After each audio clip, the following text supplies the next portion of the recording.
एक गांव में एक गरीब आदमी रहता था। एक दिन वह जंगल के रास्ते लकड़ियां काटने जा रहा था। चलते चलते अचानक उसकी नजर जमीन पर पड़ी एक चमचमाती हीरे की अंगूठी पर पड़ी। वह अंगूठी देखकर बहुत खुश हुआ और बैठकर भगवान को धन्यवाद करने लगा। तभी वहां से एक ताकतवर और घमंडी जमींदार गुजरा।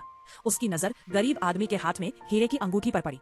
लालच में आकर उसने बिना कुछ सोचे समझे अंगूठी गरीब आदमी के हाथ से जबरदस्ती छीन ली और भाग गया।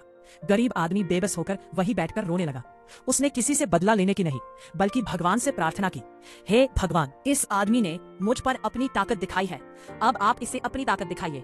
जमींदार जल्दी जल्दी में भागते समय गलती से रास्ते में पड़ी गरीब आदमी की कुल्हाड़ी पर पैर रख बैठा। उसकी उंगली बुरी तरह घायल हो गई।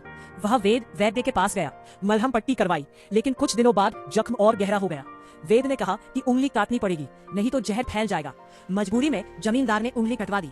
कुछ समय बाद जहर फिर फैलने लगा। वेद ने कहा कि अब आधा पैर काटना पड़ेगा। फिर भी जब आराम नहीं मिला तो अंत में पूरा पैर काटना पड़ा। अब जमींदार बहुत दुखी और पछताने लगा। एक दिन वेद ने उससे पूछा, क्या तुम्हें याद है कि तुमसे कोई बड़ी गलती हुई हो? जमींदार को अचानक हीरे की अंगूठी और वह गरीब आदमी याद आ गया। वह तुरंत जंगल में उस गरीब आदमी के पास गया जो अब भी लकड़ियां काट रहा था। रोते हुए बोला, बताओ, तुमने ऐसा क्या किया कि एक हीरे की अंगूठी के बदले मेरा पूरा पैर चला गया?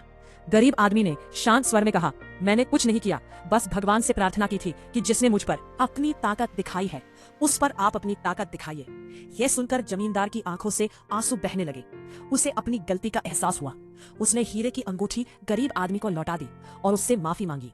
भगवान की अदालत देर से सही, लेकिन न्याय जरूर करती है।